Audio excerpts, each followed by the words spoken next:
Están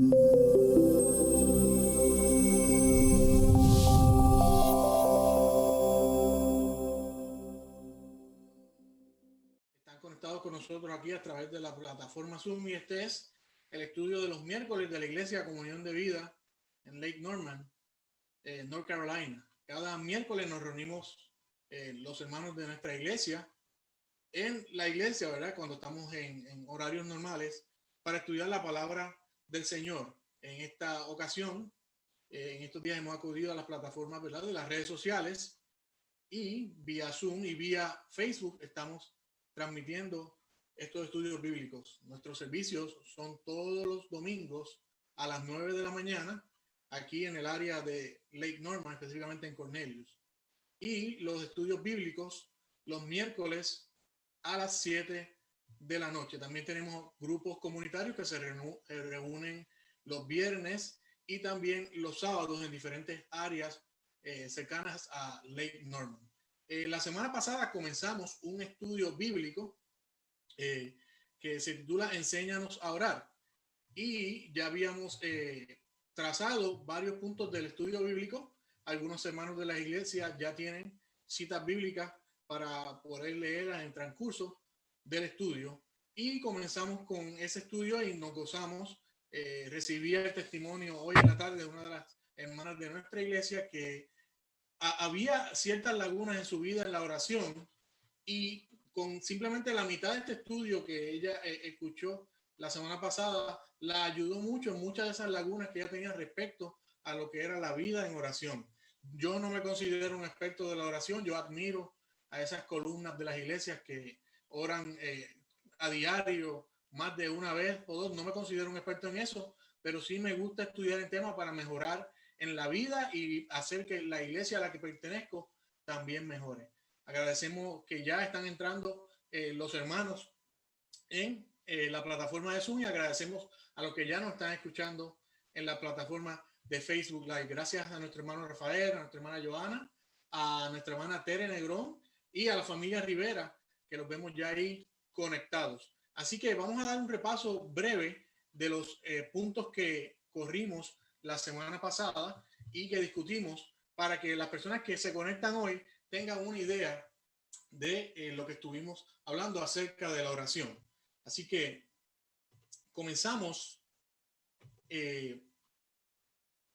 con lo que era el tema del día de nuestro estudio y el tema se titulaba Enséñanos a orar. Enséñanos a orar está basado en una petición que uno de los discípulos le hizo a Jesús en los evangelios y el mismo discípulo decía, necesitamos aprender más, queremos que nos enseñes a orar. Y los discípulos en aquel momento, en el libro de Lucas, dice, Lucas 11:1, dice, aconteció que estando Jesús orando en cierto lugar, cuando terminó, le dijo a uno de sus discípulos, Señor, enséñanos a orar, así como Juan le enseñó también a sus discípulos. Yendo al contexto de este tiempo, Juan el Bautista también tenía un grupo de discípulos y ellos escuchaban de que Juan les enseñaba a orar. Y aquí uno era de sus discípulos, en ese momento que estaban orando con Jesús, les dice, enséñanos a orar así como Juan también enseñó a sus discípulos. Habían diferentes maestros en aquel tiempo y Juan el Bautista como buen, ¿verdad? Buen seguidor de Cristo, porque él era un seguidor de Cristo, él fue el primero que lo anunció y creyó en él, tenía una práctica de oración ferviente y enseñaba a sus discípulos. Así que este discípulo toma ese ejemplo de Juan el Bautista y le dice a Jesús, enséñanos a orar. Y bajo ese texto y ese contexto es que vamos a hoy hablar del tema de enséñanos a orar. Vamos a repasar los primeros 7 puntos que discutimos la semana pasada y estos son ejemplos bíblicos para una oración efectiva. El primer ejemplo y el primer principio de la oración fue uno que estudiamos la semana pasada, basado en la oración de Dios con Abraham y se encuentra en Génesis 18 del 17 al 33. Ese fue el primer verso que estudiamos, así que apúntalo ya. Fue en el principio de una conversación de Dios con Abraham en el libro de Génesis. El segundo es la oración de un corazón intercesor.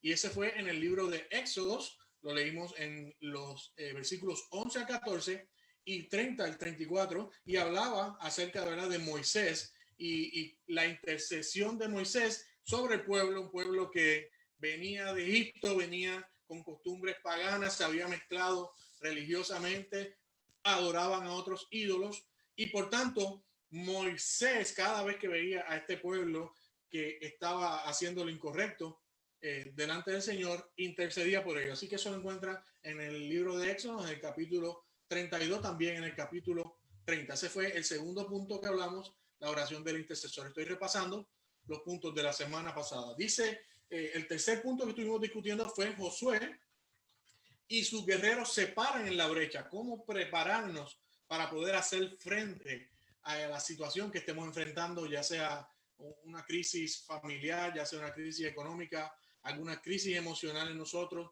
crisis matrimoniales, crisis que pueden venir a nuestra vida? Como la Biblia nos da ejemplos, y uno de esos ejemplos en Josué 10, 12 al 14. Así que estuvimos hablando de Josué y sus guerreros se pararon en la brecha para combatir un propósito, ¿verdad?, que Dios tenía con ellos. Así que ese fue el tercer punto. Otro punto eran los intercesores, vinculan la misericordia de Dios con la necesidad humana, y hablamos de Ezequiel, y en el libro de Ezequiel 22, capítulo 22 y versículo 30, hablaba acerca del ejemplo de Ezequiel como intercesor, y que también nos colocáramos en la brecha para enfrentar nuestras vicisitudes y crisis que enfrentábamos. Así que ese es el otro ejemplo. Otro ejemplo que tenemos es los líderes espirituales oran y enseñan. Además de nosotros orar, tenemos que ser enfáticos en enseñar. Y un ejemplo que a veces traigo a nuestra iglesia es una oración que aprendí en una convención que me encontraba en una ocasión en mi país. El orador principal que estaba presentando el tiempo, en su oración quiso, sin decirnos que lo iba a hacer, quiso demostrarnos cómo podíamos hacer una oración trinitaria. Y este ejemplo lo he dado varias veces en nuestra iglesia. A la misma vez que estamos orando, enseñamos. Y aquel sabio anciano que estaba dando la reflexión, él era un ministro de nuestro país, se dirigió en oración de esta manera: Dios Padre que estás en los cielos, venimos hacia ti a través de tu Hijo Jesús, por el motor de nuestras vidas, que es el Espíritu Santo. Ya de introducción en esa oración estaba enseñando a los que estaban allí que había un Dios trinitario, está enseñando que Dios es nuestro Padre, que vamos hacia Dios nuestro Padre a través de Jesús. ¿Y quién nos hace ir a través de Jesús al Padre? Es el Espíritu Santo, que es el que se encuentra con nosotros aquí, que fue el Consolador, el Paracleto, que fue dejado aquí con nosotros. Así que en la oración podemos enseñar. Cuando estemos frente a otras personas, no oremos meramente por orar ni con palabras, ¿verdad?, que sean repetitivas, sino que enseñemos a través de la oración. Nos habla ahí en la cita de Efesios, y dice que en Efesios 3, 14 al 21, sabiendo que la fuerza del cristianismo reside en el ser interior, Pablo oró para que Cristo imprimiese su naturaleza sobre la mente y las voluntades de quién, de nosotros, de la gente.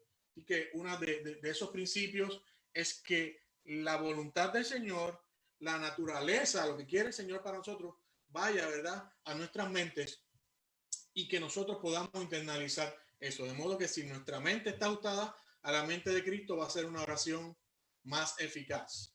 También hablamos acerca de la oración y el ayuno, que producen señales y prodigios, y hablamos sobre el apoyo que debemos que dar a los ministerios en oración. Dice que los ministerios se levantan entre la abundancia de Dios y la necesidad humana, y ahí hablamos acerca de los ministerios de las cárceles, los ministerios que van a los hospitales. Ahora mismo el ministerio de Samaritan Purse, que escuchamos las tristes expresiones del gobernador de Nueva York de que Dios no estaba haciendo nada y que Dios no había hecho nada en Nueva York, cuando hace ya un mes casi el equipo de Samaritan Purse, que es un equipo de respuesta rápida cristiano, está allí en Central Park con un mega hospital en el centro de Central Park. Y muchas iglesias están, hay una iglesia que está sirviendo de hospital, muchas iglesias están dando comida a los trabajadores, a la gente, y por tanto, decir, ¿verdad?, que el Señor no ha intervenido en la situación de Nueva York es algo, ¿verdad?, un poco ignorante. Y vemos que cuando el hombre no tiene a Dios, ¿verdad?, el hombre es necio y dice que no hay Dios. Este gobernador pues no ha sido ¿verdad?, responsable en esas expresiones. Así que oremos por esa gente que están allí. De Samaritan Purse es un equipo de gente, de doctores, enfermeras que están allí ahora mismo trabajando en Central Park con los casos que estaban sobrellenos los hospitales. Así que tenemos que orar por ellos y por las diferentes instituciones de ministerios que están obrando en esta crisis. Otro de los puntos que hablamos fue la oración. El terreno donde se prueba nuestra fe, y ahí nos vamos a detener como una transición hacia eso. Mi amor, ¿me pasa la libreta? Y para ello tenemos en el libro de los Hechos 4, del 1 al 37, y dice que la oración no es el debate o el argumento, es el terreno donde se prueba nuestra fe. Así que en ocasiones tenemos hermanos, ¿verdad?, que son algunos controversiales, algunos hermanos que estamos orando por ellos para que entiendan nuestra fe, para que acepten al Señor como Salvador. Y a veces nos podemos en contienda, nos podemos poner en contienda también con algún hermano de otra religión, y de esa manera no nos los vamos a ganar contendiendo o argumentando con ellos. Sí, debemos prepararnos en oración antes, que el Señor nos dé palabra para ellos, que el Señor nos dé un expresar correcto y que ellos entiendan la obra del Espíritu por medio de nosotros. Es el Espíritu Santo quien va a convertir a estos hermanos, y nosotros tenemos que orar primero por ellos para después comunicarnos con ellos y llevarles el Evangelio de Cristo. Así que vamos a continuar hoy con el siguiente punto, y le habíamos dado las citas bíblicas a nuestros hermanos, y la próxima que tenemos es en la oración desciende el fuego de Dios, y eso estaba en segunda de Crónicas 12 al 42 y 7 y 1. Dice que en el momento que depositamos nuestras más preciadas ofrendas sobre el altar, desciende fuego de Dios y siempre abrimos un espacio para Dios. Y sabemos que ayer era el momento en que, ¿verdad?, estaba el rey y se estaba haciendo sacrificio al Señor, y el Señor, ¿verdad?, atendió ese clamor y descendió fuego. Así que no solo, como explicamos la semana pasada, esto ocurrió en el tiempo de Elías, también pasó en el tiempo del rey Salomón. Así que ya esos fueron los puntos de la semana pasada. Ahora vamos a continuar con el próximo verso, y para eso teníamos Hechos 12 del 1 al 17, y entiendo que es nuestro pastor, ¿verdad? José Vaz, que tiene la cita, ¿verdad? Sí. Amén. Adelante, pastor. Muy bien. En aquel mismo tiempo, el rey Herodes echó manos a algunos de la iglesia para maltratarles, y mató a espada a Jacobo en mano de Juan. Y viendo que esto había agradado a los judíos, procedió a prender también a Pedro. Y eran entonces los días de los panes sin levadura. Y habiéndole tomado preso, le puso en la cárcel, entregándole a 4 grupos de 4 soldados cada uno, para que le custodiasen. Y se proponía sacarle al pueblo después de la Pascua. Así que Pedro estaba custodiado en la cárcel, pero la iglesia hacía sin cesar oración por él. Y cuando Herodes le iba a sacar, aquella misma noche estaba Pedro durmiendo entre 2 soldados, sujeto con 2 cadenas, y los guardas delante de la puerta custodiaban la cárcel. Y he aquí que se presentó un ángel del Señor y una luz resplandeció en la cárcel, y tocando a Pedro en el costado le despertó diciendo: levántate pronto. Y las cadenas se le cayeron de las manos. Le dijo el ángel: cíñete y átate las sandalias. Y lo hizo así.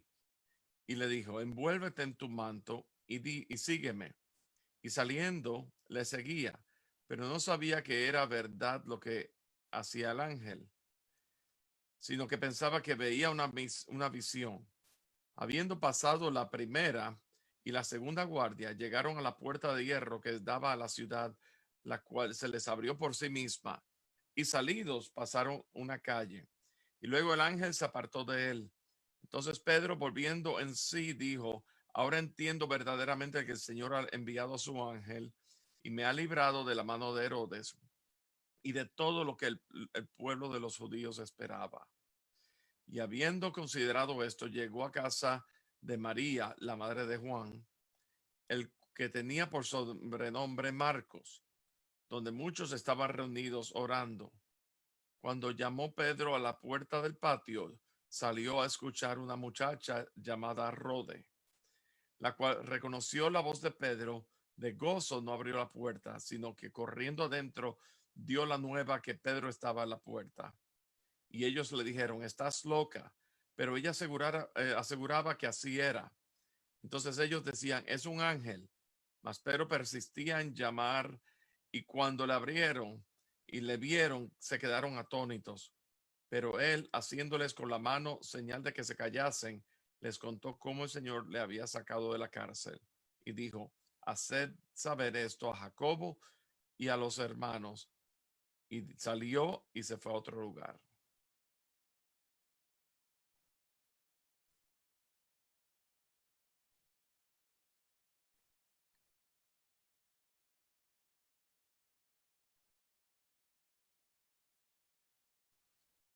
Ah,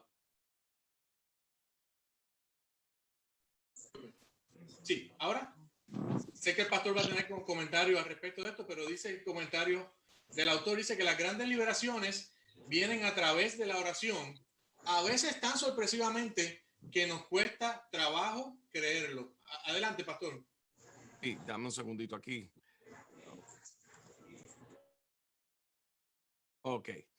So, básicamente, no, el poder de la oración y la iglesia como cuerpo tomando su lugar, orando por el miembro, ¿verdad? De la iglesia, y es estar velando, ¿verdad? En expectativa de que Dios hiciera algo. Eso fue lo que más me llamó la atención aquí. Amén. Y la iglesia en el libro de los Hechos estaba comenzando y estaba muy activa, pero ellos estaban sufriendo de algo que quizás ahora nosotros no estamos sufriéndolo, pero estamos sí teniendo, estamos cohibidos de reunirnos. Ellos estaban empezando también una iglesia a la cual estaba siendo perseguida y estaban pasando, ¿verdad? Por esa persecución, y ahí que comienza la iglesia a dispersarse a diferentes lugares. Pero aquí en el libro de los Hechos nos estaba explicando, ¿verdad? Acerca de ya los pesares que la iglesia estaba pasando, pero el pueblo se unió en oración y eso trajo libertad al pueblo. Bien, ¿el pastor tiene algún Amén. otro comentario? No, mi hermano, realmente pues es un ejemplo más de la iglesia movilizándose en oración y siendo fortalecida, ejerciendo el don, ¿verdad? Y clamando al Señor, y la realidad pues Dios se mostró milagrosamente. Amén, amén.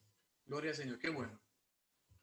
Bien, nuestro próximo punto sobre la oración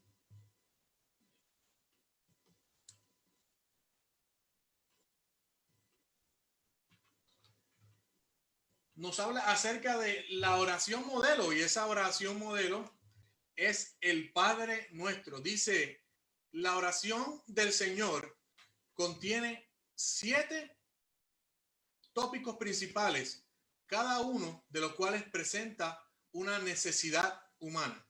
Y para eso, ¿verdad?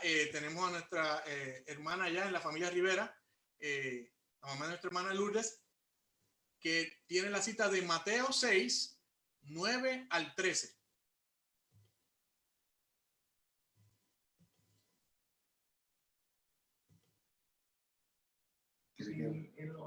¿Me escuchan? Sí, le escuchamos fuerte y claro.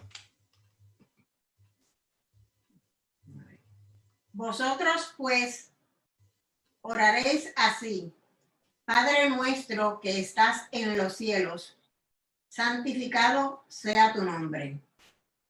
Venga tu reino, hágase tu voluntad, como en el cielo, así también en la tierra. El pan nuestro de cada día, dánoslo hoy. Y perdónanos nuestras deudas, como también nosotros perdonamos a nuestros deudores.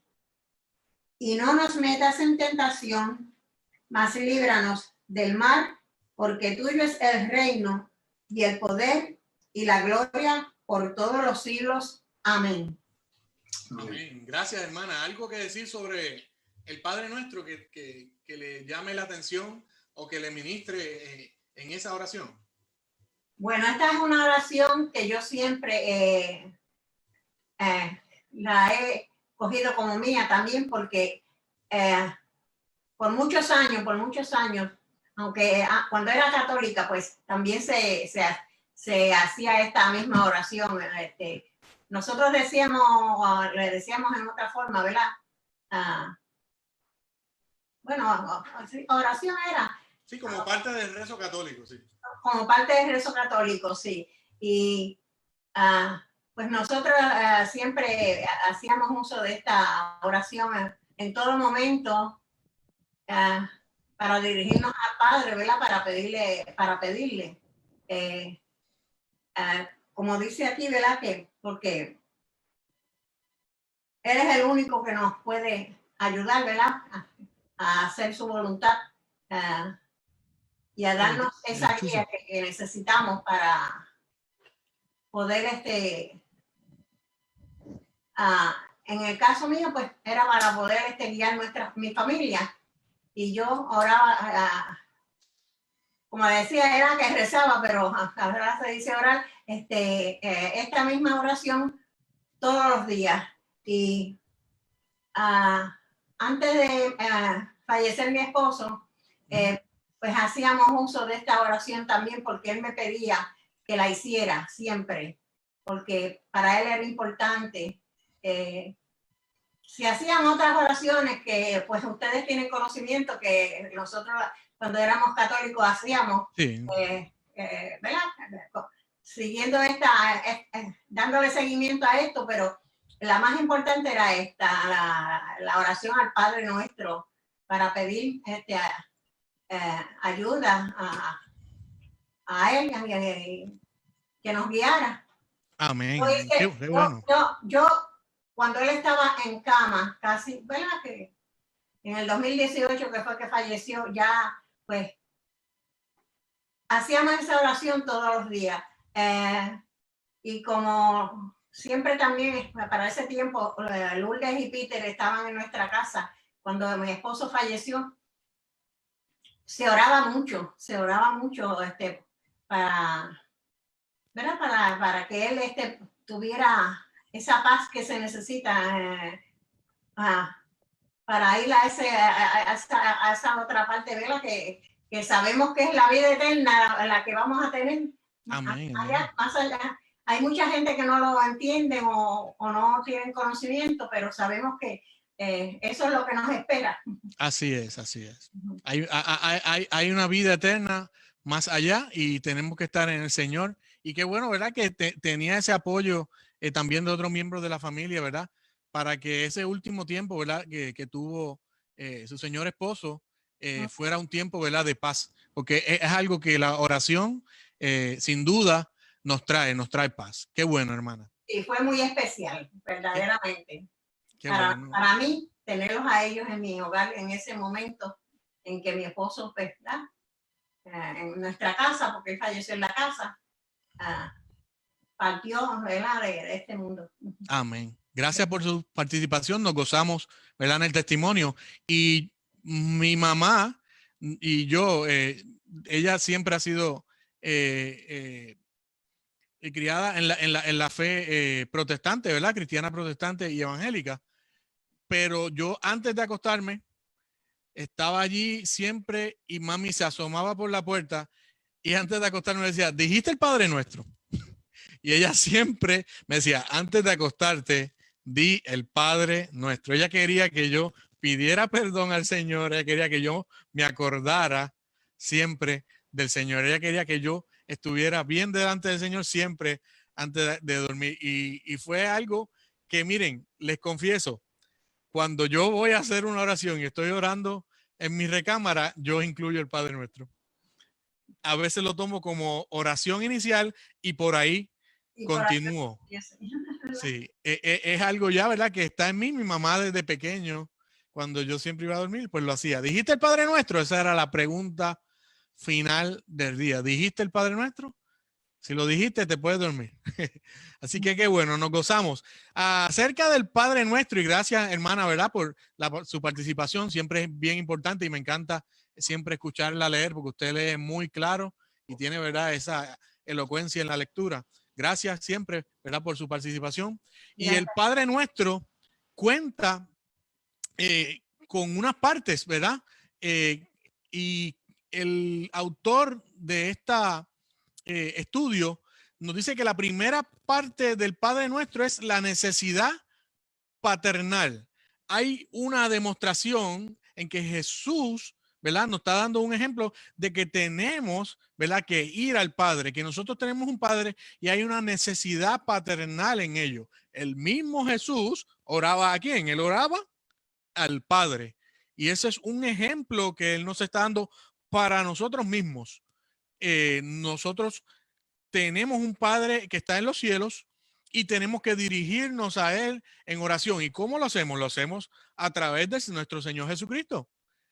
Jesús es el intermediador, es el mediador entre Dios y los hombres. Una diferencia muy grande que hay con nuestros hermanos de la Iglesia Católica que creen en muchas doctrinas que nosotros creemos, pero tenemos una diferencia, ¿verdad?, en cuanto a lo que es la intercesión.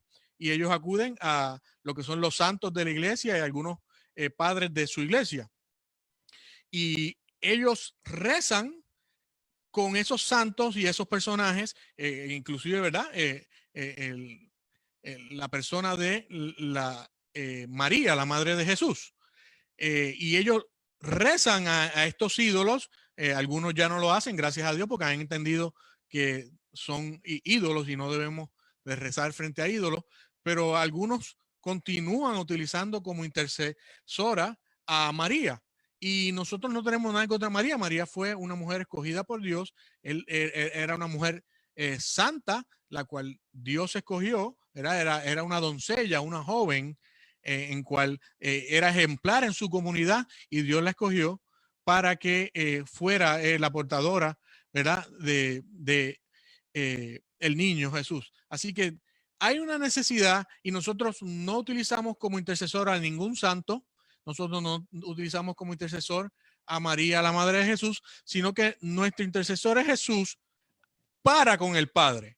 Así que inclusive se dice que Jesús es nuestro abogado para con quién, con el Padre. O sea, quien nos defiende, nuestro hermano, en este caso cuando estamos en líos en esta familia espiritual, ¿verdad?, de esta economía divina, nuestro hermano Jesús nos defiende ante quién, ante nuestro Padre. Así que hay una necesidad paternal que todo ser humano tiene que cubrir de manera humana, pero también de manera espiritual. Y es que Dios es nuestro Padre. Y esa es la primera necesidad que cubre esta oración en el Padre Nuestro. La segunda necesidad es la presencia de Dios. Por eso Él dice, santificado sea tu nombre.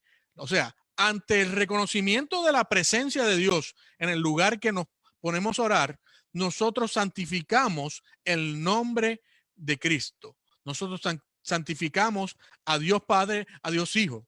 Y lo hacemos en el Padre Nuestro diciendo, santificado sea tu nombre. Y ahí estamos reconociendo que el Señor es santo y que su presencia es santa delante de nosotros. Así que ese santificado sea tu nombre es porque Él es santo. Y nosotros tenemos que honrar eso y reconocer de que Él es santo. Y hay una porción en la palabra que dice que seamos santos porque Él es santo. Y ese proceso ya debió de haber comenzado en nosotros, un proceso de santidad progresiva en nosotros para que el día que estemos frente a Él, ¿verdad?, estemos aptos para ello. Así que la presencia de Dios se manifiesta en el Padre Nuestro a través de la frase de Jesús: santificado sea tu nombre. Si algún hermano tiene algún comentario, puede hacerlo. Hay una opción también en el mismo programa Zoom que es para levantar la mano, o algún hermano a través de Facebook Live puede escribirle comentarios a nuestro pastor y al final el pastor lo va a estar diciendo, o si quiere decirlo durante la parte del estudio. No pretendemos estar aquí en una conferencia que sea tipo monólogo, sino que todos participen, y por eso es que damos cita a los hermanos y queremos que los hermanos también lean y participen. La segunda parte y la segunda enseñanza dentro del Padre Nuestro, que es un subtema dentro de lo que estamos hablando hoy acerca de enséñanos a orar, es las prioridades de Dios, no nuestras prioridades. Cuando nosotros oramos tenemos que orar presentando primero la prioridad de Dios. Y que esa tercera parte de la prioridad de Dios es cuando Jesús dijo: venga tu reino. ¿Cómo entendemos este asunto del reino? Jesús, en su caminar, ¿verdad?, y en aquel tiempo, hay un contexto que quisiera explicarles.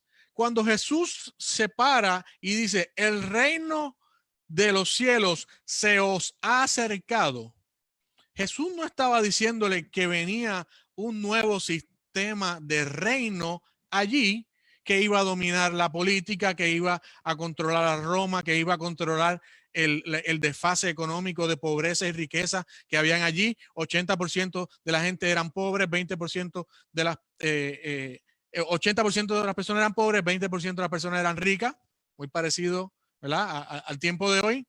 Y Jesús no venía, cuando dijo el reino de los cielos se ha acercado, Él no venía a cambiar ese sistema. Ese sistema todavía lo vemos hoy. Jesús estaba diciendo que Él, el reino de los cielos, Él se había acercado. Y todo el que lo aceptara iba a gozar de ese reino. O sea, tú quieres que el reino de Dios esté en ti, tienes que mirar primero a Cristo, tienes que aceptar a Cristo, tienes que asimilar la mente de Cristo mediante el Espíritu Santo para que el reino de Dios sea en tu vida. Mientras tanto, lo que está ocurriendo afuera no es el reino de Dios. Las cosas que están pasando, sacando afuera esto del corona, ¿verdad?, todos los problemas que tenemos, no es el reino de Dios. El reino de Dios es para quienes han aceptado a Jesús como su Salvador, han sido sellados por su Espíritu y viven una vida del reino. Viven una vida basada en lo que Jesús postuló, en lo que Jesús enseñó. Eso es el reino. Por eso Él dijo: el reino del Señor de los cielos se ha acercado. Él estaba diciendo: yo estoy aquí. Yo llegué aquí, me paré junto a ustedes. Yo soy el Dios encarnado. El Padre y yo somos uno. Así que venga a nosotros tu reino, es que venga la mente de Cristo a nosotros, venga esa vida que queremos en Cristo a nosotros. Así que las prioridades de Dios es el tercer punto. Primer punto, la necesidad paternal. Segundo punto, la presencia de Dios. Tercer punto, las prioridades de Dios. Hay un cuarto punto también en el Padre Nuestro. Y dice, la provisión de Dios. Mire qué oración más completa. Empieza, ¿verdad?, reconociendo la necesidad, sigue reconociendo la presencia, sigue reconociendo que Dios tiene unas prioridades y no son las prioridades de Él, no son las prioridades mías, son las prioridades de Él. Y ahora está presentando la provisión de Dios. Y Jesús dijo: el pan nuestro de cada día, dánoslo hoy. Y aquí Jesús mismo dijo: yo soy el pan de vida. Él mismo estaba dando un ejemplo de lo que Él iba a hacer. El pan nuestro de cada día, dánoslo hoy. Procuremos primero el pan espiritual, después preocupemos por el pan material. De hecho, la palabra dice: buscar el reino de Dios, toda su justicia, y las demás cosas vendrán por añadidura. Así que la provisión de Dios va a estar ahí. Seamos fieles, Dios es fiel. Así que ese es el cuarto punto dentro de lo que es el Padre nuestro, la provisión de Dios. Y no estamos hablando solamente de provisión material, sino nuestra provisión espiritual, nuestra provisión almática, que nuestra alma se sienta unida a Dios. Por eso el salmista decía, bendice alma mía Jehová, porque su alma estaba conectada con el Señor. No solamente era su espíritu, sino que su alma también, la cual pertenece a Dios, él sentía que estaba allí. Mi alma tiene sed de ti.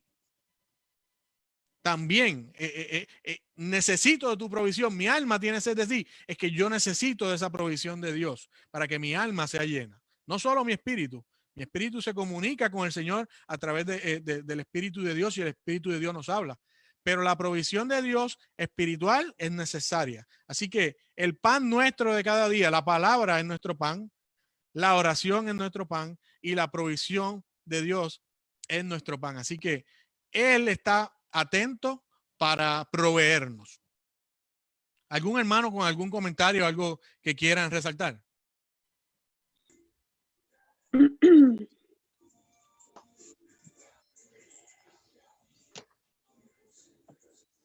Bien, seguimos. Si nadie tiene algo, seguimos con el quinto punto. Don de Dios. Dice que Jesús, aunque no había pecado, él estaba enseñándole a ellos cómo orar y estaba pidiendo en esa oración perdón, pero no era que Jesús había pecado, sino que él estaba enseñando a orar. Recuerden que los discípulos dicen, enséñanos a orar. Y él está diciendo, Padre nuestro que estás en los cielos, santificado sea tu nombre, venga tu reino, hágase tu voluntad aquí en la tierra. Perdona nuestras deudas, así como nosotros perdonamos a nuestros deudores. Perdona nuestros pecados, porque estamos en deuda. Ese es nuestro pecado. Perdona nuestro pecado, así como nosotros perdonamos a los que nos ofenden. Perdona nuestras ofensas, dicen otras traducciones. Así que el Señor nos está enseñando que dentro de cada oración tenemos que dirigirnos a Él y pedir perdón. Nos está dando unos pasos, ¿verdad? Y nos está diciendo que la oración debe tener un orden. Y tomar este ejemplo del Padre Nuestro nos da esta oración modelo a la cual nosotros podemos emular y tener una oración más efectiva, porque estamos haciendo una oración completa. Hay gente que ora, y eso podemos verlo en algún momento, en alguna oración en la iglesia o alguna persona que esté, ¿verdad?, orando, y oran y es como una oración directa, Señor, danos. Y de momento la oración comienza directamente pidiendo. Cuando una oración, ¿verdad?, usted escribe una carta a una persona, usted hace siempre, ¿verdad?, una introducción y usted saluda a esa persona. Pablo lo hizo en todas las cartas. Pablo saludaba en el nombre del Señor, saludaba en el nombre de Él, y eso era una carta que era escrita a otras personas de otra iglesia. Cuando usted se dirige al Señor, reconozca que está hablando al Señor. Reconozca con quién está hablando, reconozca que Él es santo, como dice ahí. Reconozca que el reino al cual usted pertenece es de Él. Así que en esa oración siempre haga una introducción y antes de comenzar a pedir, reconozca a quién usted está hablando. Reconozca en las notas que estoy preparando para el servicio, el mensaje de servicio este próximo domingo, nos habla de eso. A veces conocemos lo que son los atributos del Señor, pero a veces nos estamos dirigiendo al Señor o pensamos sobre Dios como si no conociéramos los atributos. Entonces, el saber los atributos de Dios es un asunto de nosotros entenderlo y reconocer que Él es y no nosotros, de que Él es grande, de que esa presencia, de que ese cuidado está con nosotros y nosotros debemos rendirle honor y gloria siempre a Él. Así que pidamos, ¿verdad?, estos pasos que nos dice el Padre Nuestro, pero también reconozcamos que dentro de la oración tenemos que hacer una petición de perdón, ya sea por las cosas que hicimos de pensamiento, de palabra o de hecho, porque la palabra nos dice ¿verdad?, que el Espíritu intercede por nosotros con gemidos indecibles. O sea, lo que nosotros no podemos decir o lo que nosotros no sabemos que hicimos malo, el Espíritu intercede por nosotros. Así que, próximo punto. Sexto punto. Y dice, que el Padre nuestro dice, y no nos metas en tentación, mas líbranos del mal. Y no nos metas en tentación. O sea, no nos dejes caer en tentación, dicen otras traducciones. Así que dice, el sexto punto, ahí en el Padre nuestro que vemos, es el poder sobre Satanás. Y ya hay gente que predica y no menciona a este personaje, pero yo no, ¿verdad? No tengo miedo en hacerlo porque Cristo ya venció en la cruz. Toda batalla ya fue librada y toda batalla fue ganada por Cristo en la cruz. Así que yo no siento temor de mencionarlo, ni tampoco, ¿verdad? Siento temor de mencionarlo en una prédica o un estudio. Muchas personas ya ni lo mencionan, ¿verdad? Porque el evangelio de muchos ahora es un evangelio un poco, ¿verdad? Diluido. Y pues lo que son los conceptos de infierno, de diablo, de Satanás, ya ni lo mencionan, ¿verdad? Para estar un poco más en simpatía y ser una prédica un poco más feliz, ¿verdad? Como estos happy preachers. Pero dice el Padre Nuestro como un ejemplo que Jesús está dando, ¿verdad? Dice que no nos metas en tentación. Así que está diciendo que pidamos al Señor que nos proteja acerca de quién? Del tentador. Que nos proteja y que nos cuide acerca de el diablo, del enemigo. ¿Por qué? Porque el enemigo anda como legión, como león rugiente buscando a quien devorar. Entonces, bajo esa premisa, el enemigo siempre va a estar buscando la manera de que nosotros seamos tentados, ¿verdad? Y que nosotros caigamos, ¿verdad? Y nos va a lanzar dardos, nos va a llevar a nuestra propia concupiscencia, ¿verdad? A las cosas que hemos vivido en nuestra vida, a las cosas que hemos sido tentados otras veces, en pecados anteriores que hayamos tenido. Pero dice la palabra que nosotros podemos pedirle al Señor que nos dé fuerza sobre esa tentación, que nos dé fuerza sobre el poder de Satanás. Así que por eso es que Jesús dice, no nos metas en tentación, no nos dejes caer en tentación. ¿Algún comentario sobre el punto 6? Los micrófonos están abiertos en caso de que quieran hacer algún comentario sobre el punto 6. Bien, continuamos. Y punto 7. Y aquí mencioné el término ahorita acerca de lo que es la sociedad divina.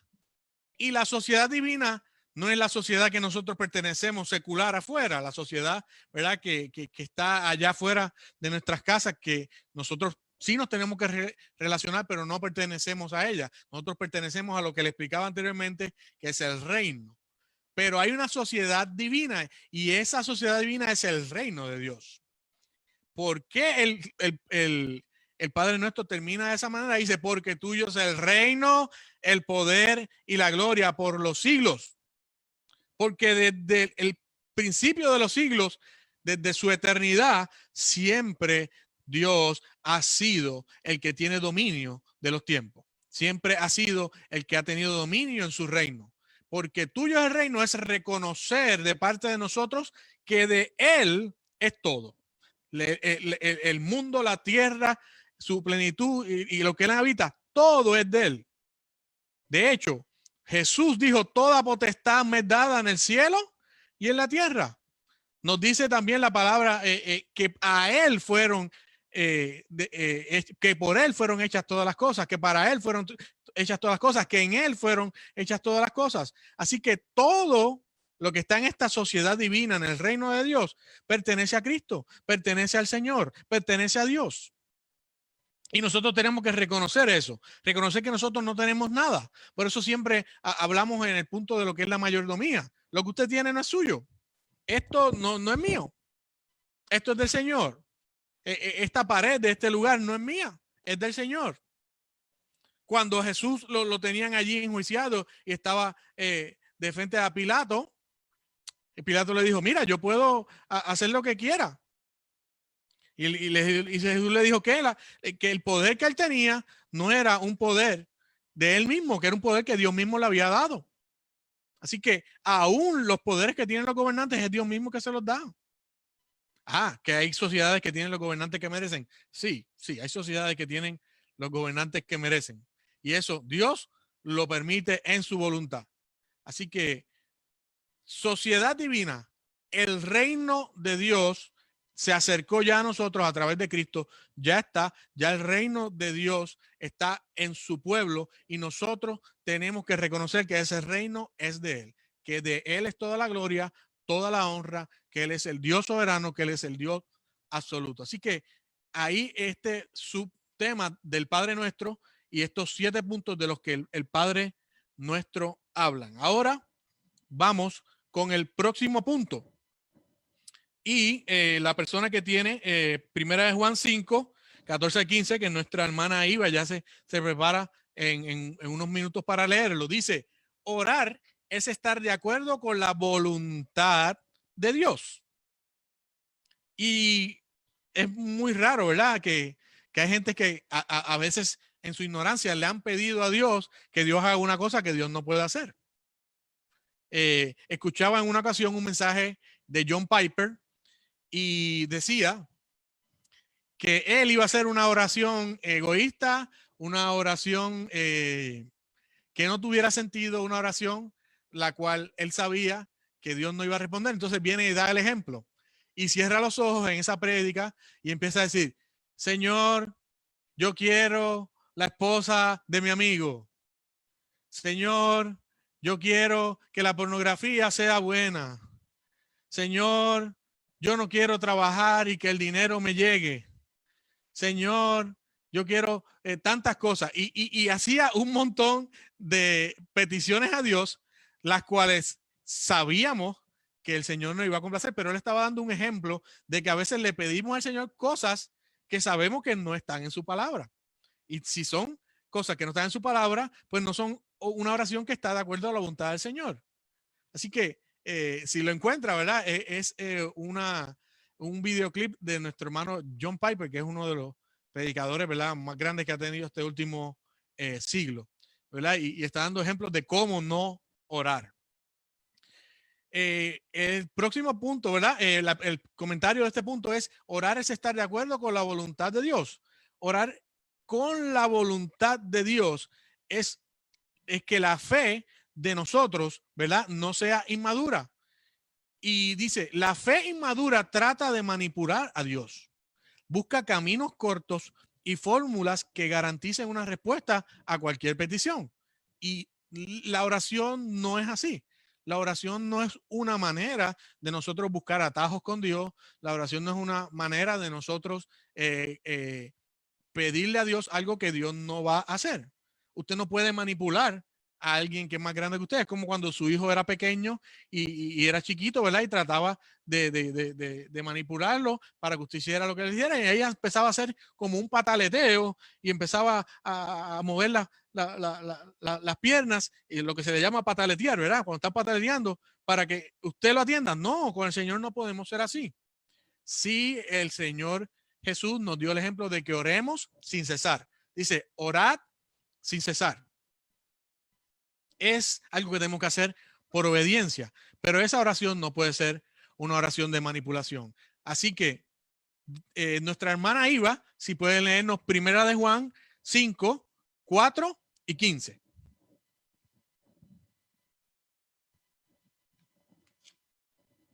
No estoy escuchando.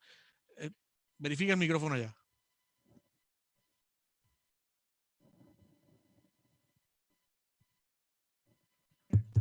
Ahora sí, muy bien. Ahora sí. Sí. Okay. Y esta es la confianza que tenemos en Él, que si pedimos alguna cosa conforme a su voluntad, Él nos oye. Y si sabemos que Él nos oye en cualquiera cosa que pidamos, sabemos que tenemos las peticiones que le hayamos hecho. Amén. Nuestra hermana Iva tiene algún comentario sobre eso. Si lo quieres decir en inglés, que el pastor lo traduzca, ¿verdad? Mejor. Sí, no, está bien. No, primero que la parte primera, estamos hablando de la confianza cuando pedimos alguna cosa. Y primero, lo que pasa a veces es que cuando hay un problema, si hay un problema en el trabajo o nuestro hijo está enfermo, muchas veces no vamos al Señor primeramente, vamos a otras cosas. Pero la confianza es que Él está ahí, que cuando mencionamos su nombre, Él está ahí, tú sabes, su presencia está con nosotros. Pero también es como tú decías, que pedir conforme a la voluntad de Dios. Porque sabemos que a veces las respuestas que recibimos no, a veces no son las que quisiéramos, pero estar confiado en fe, de confiar en el corazón de Dios, que todo lo está haciendo para su voluntad. Así que eso es lo que quería compartir. Amén. Gracias, hermana Iva. Pastor, ¿algún otro comentario? Imagínate, cuando estamos en contacto con Dios, con el corazón de Dios, nosotros oramos y obviamente estamos pidiendo de acuerdo a su voluntad. Entonces, o sea, es lo que, oye, perdóneme. Sí. Es como, es el saber que lo que dice el salmista, la palabra todavía no está en nuestra boca, Él la sabe toda. Pero la oración es un acto de rendición al Señor, a su soberana voluntad, de que reconociendo que Él lo sabe todo, pero yo estoy rindiendo mi orgullo, poniendo mi dignidad sobre la repisa y reconociendo, Señor, tú la conoces toda, tú conoces mis necesidades, yo me entrego a ti, yo te entrego esta situación, Señor, y entonces es estar de acuerdo con Dios. Eso es fundamental, porque si no, Dios se vuelve un amuleto o Dios se vuelve, ¿verdad? Una persona a quien le pedimos y Él nos da porque le pedimos, pero en realidad, Dios en su autosuficiencia, en su existencia en Él mismo, en su suficiencia en Él mismo, Él no nos necesita a nosotros y tampoco necesita de nuestras oraciones, pero Él quiere, como Él está centrado en su gloria, Él desea que nosotros rindamos nuestra vida a la voluntad de Dios. Entonces, eso es lo que... Amén, excelente. Yo utilizaba un término antes de mi país cuando hablaba de estos temas, y la oración a Papá Noel o la oración a Santa Claus, ¿verdad? Sí. ¿Verdad? Y no es así, ¿verdad? Quizás, ¿verdad? Hay personas que no han sido completamente educados, ¿verdad? Es el propósito de estos estudios, de que seamos educados, ¿verdad? En lo que es el orden de Dios, en lo que es la palabra. Y hay personas que aún no entienden esto y quizás oran de esa manera, pero es el propósito de nosotros en nuestra iglesia, el propósito de, ¿verdad? Que las personas comprendan que hay un orden divino, que en esta sociedad divina, ¿verdad? Que es el reino de Dios, hay que reconocer que Dios es santo y que debemos de pedirle a Él de manera santa. Amén. Sí. A veces estoy en discusiones con personas que estamos hablando de una persona que no actuó de una manera bien y esa persona no es cristiana. Y mi contestación es, tú no le puedes pedir a uno que no es santo que sea santo. Exactamente. Pero ya cuando estamos en esta parte de que hemos aceptado al Señor, que estamos en los caminos del Señor, comienza ya en la palabra que comienza a darnos las ideas y comienza a dar un orden de cómo nosotros llevamos cristiana, y dentro de esa vida cristiana está el orden de la oración. Amén. Que es algo, ¿verdad? Que todo cristiano, ya sea cristiano que llevemos toda la vida en el Evangelio, un cristiano que sea nuevo en el Evangelio, debe de estar y repasar, porque a veces como que se nos puede olvidar estos conceptos, dependiendo, ¿verdad?, de cómo nosotros estemos en la vida. Así que dice el comentarista, una oración desenfocada. La oración desenfocada considera la oración como un arma para a cumplir sus promesas. Bueno, yo en esto soy muy meticuloso y trato de recordarme de las escritas en su palabra. A veces hay personas que van a un servicio y allá una persona le dijo algo y fue una palabra que llevó y lo toman ya de hecho de que eso fue Dios. Y entonces, no, Dios me prometió esto. Bueno, usted tiene que ser consciente de que eso se lo dio a la persona y usted puede discernir si esa persona se lo dijo, ¿verdad? De una manera en el espíritu o no. Pero hay personas que a veces vemos que están depositados toda la vida esperando en una promesa que fue alguien que le ministró en un servicio al frente, alguien que le dijo algo y no en las promesas que están ya escritas en su palabra, que esas son más importantes, que esas nos llevan a camino de vida eterna. Así que no manipule al Señor por algo que le dijeron. Usted pídale al Señor por las promesas que están en su palabra, que esas 100% se van. Un segundo punto, pero la oración verdadera no es un esfuerzo humano de persuadir a Dios o por forzar su voluntad. La oración verdadera es un ejercicio de reconocimiento de que Dios es grande, nosotros somos pequeños y necesitamos de Él como nuestro Padre. Que Él es nuestro Padre y que Él nos puede suplir lo que nosotros queremos. Y como Él nuestro Padre, nos conoce y nos va a dar lo que necesitamos, no lo que necesitamos. Dice el último punto, la oración verdadera se funda en buscar y ponernos de acuerdo con la voluntad de Dios. Así que esa oración verdadera nos va a alinear con lo que es la voluntad de Dios.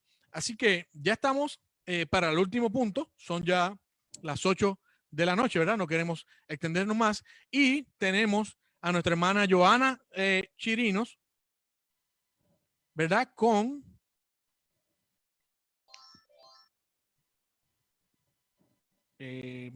No, tengo aquí una anterior. La búsqueda de Dios en la oración es la senda hacia la satisfacción, y eso lo tenemos en Juan 34, esa la tengo yo.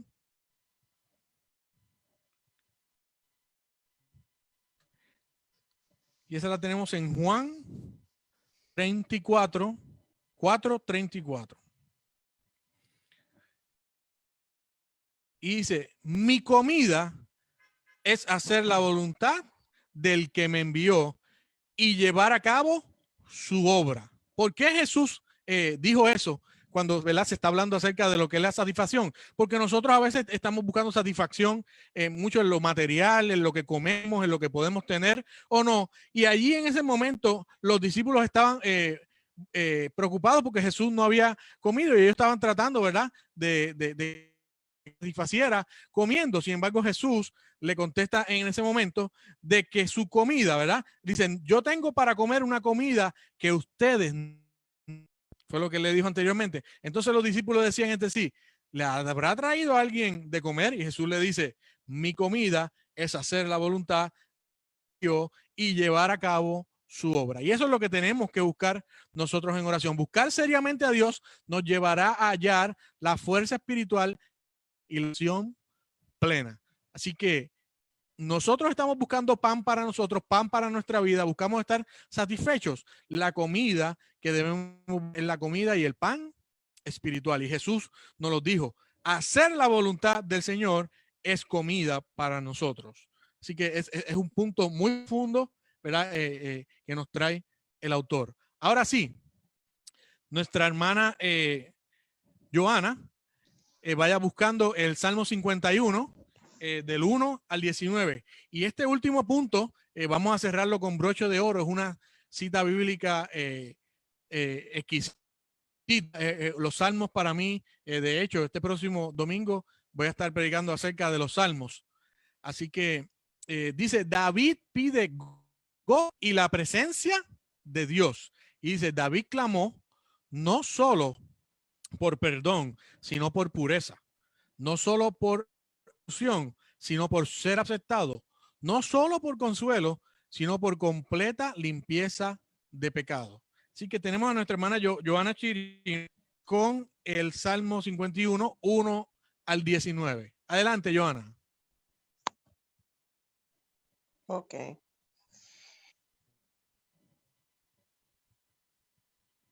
Ya va que se me... 51. Ten piedad de mí, oh Dios, conforme a tu misericordia, conforme a la multitud de tus piedades borras mis rebeliones. Lávame más y más de mi maldad y límpiame de mi pecado. Porque yo reconozco mis rebeliones y mi pecado está siempre delante de mí. Contra ti solo he pecado y he hecho lo malo delante de tus ojos, para que seas reconocido justo en tu palabra y tenido por puro en tu juicio. He aquí, en maldad he sido formado, y en pecado me concibió mi madre. He aquí, tú amas la verdad en lo íntimo, y en lo secreto me has hecho comprender sabiduría. Purifícame con hisopo y seré limpio. Lávame y seré más blanco que la nieve.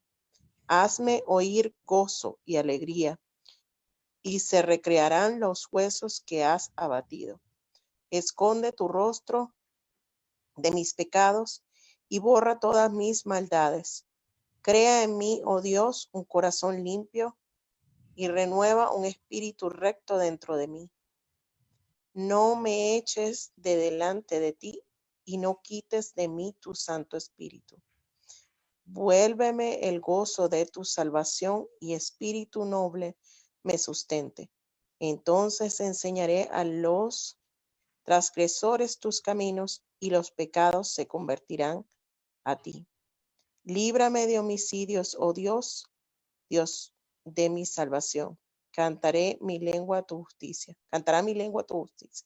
Señor, abre mis labios y publicará mi boca tu alabanza, porque no quiero sacrificios. No quieres sacrificios que yo lo daría. No quieres holocaustos. Los sacrificios de Dios son el espíritu quebrantado. Al corazón contrito y humillado no despreciarás tú, oh Dios mío. Haz bien con tu benevolencia a Sión. Edifica los muros de Israel, de Jerusalén. Entonces te agradarán los sacrificios de justicia. El holocausto u ofrenda del todo quemada. Entonces ofrecerán becerros sobre tu altar. Amén. ¿Algún comentario sobre el Salmo 51, Joana? Wow, este salmo está muy Y es bueno. poderoso. Es Sí. es una oración poderosa en que, ¿verdad? David tenía la facilidad de ser muy honesto y sincero, porque él requería y sabía quién estaba hablando. La relación que David tenía desde niño, ¿verdad? Con Dios era muy directa, y eso lo hacía tener una oración muy honesta ante el Señor.